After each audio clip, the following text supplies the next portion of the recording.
All over the place, from the popular culture to the propaganda system, there is constant pressure to make people feel that they are helpless, that the only role they can have is to ratify decisions and to consume. If we don't believe in freedom of expression for people we despise, we don't believe in it at all. Language is a process of free creation. Its laws and principles are fixed, but the manner in which the principles of generation are used is free and infinitely varied. Even the interpretation and use of words involves a process of free creation. The Internet could be a very positive step towards education, organization and participation in a meaningful society. In the U.S., there is basically one party, the business party. It has two factions, called Democrats and Republicans, which are somewhat different but carry out variations on the same policies. By and large, I am opposed to those policies, as is most of the population. The more you can increase fear of drugs and crime, welfare mothers, immigrants and aliens, the more you control all the people.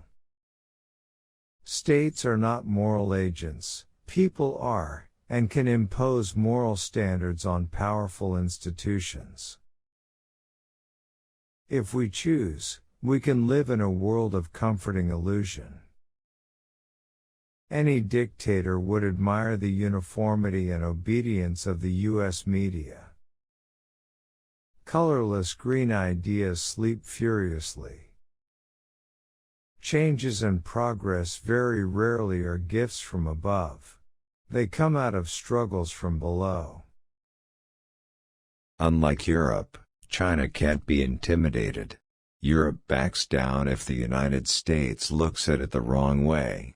But China, they've been there for 3,000 years and are paying no attention to the barbarians and don't see any need to.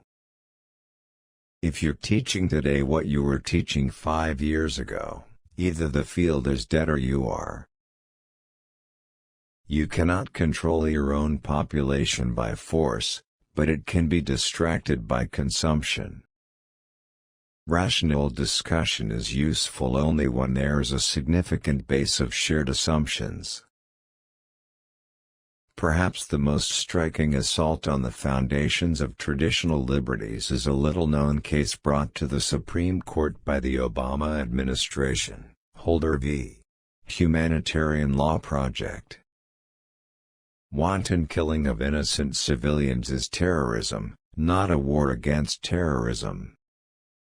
There's a tremendous gap between public opinion and public policy.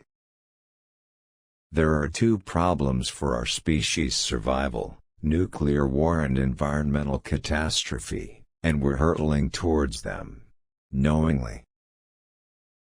Concentration of wealth yields concentration of political power, and concentration of political power gives rise to legislation that increases and accelerates the cycle. There are very few people who are going to look into the mirror and say, "That person I see is a savage monster." Instead, they make up some construction that justifies what they do. If there was an observer on Mars, they would probably be amazed that we have survived this long. I would appear on Fox News more easily than I would NPR. Language is a weapon of politicians, but language is a weapon in much of human affairs. The Federal Reserve has an official commitment to two different policies. One is to prevent inflation from getting too high. The second is to maintain high employment. The European Central Bank has only the first. It has no commitment to keep employment up. The Bible is one of the most genocidal books in history. Governments regard their own citizens as their main enemy, and they have to protect themselves. That's why you have state secret laws. Citizens are not supposed to know what their government is doing to them. Human language appears to be a unique phenomenon, without significant analog in the animal world. You never need an argument against the use of violence, you need an argument for it. The process of shaping opinion, attitudes, and perceptions was termed the engineering of consent by one of the founders of the modern public relations industry. If the Nuremberg laws were applied, then every post-war American president would have been hanged. The term globalization is conventionally used to refer to the specific form of investor rights integration designed by wealth and power, for their own interests. The principle that human nature, in its psychological aspects, is nothing more than a product of history and given social relations removes all barriers to coercion and manipulation by the powerful. Either you repeat the same conventional doctrines everybody is saying, or else you say something true, and it will sound like it's from Neptune.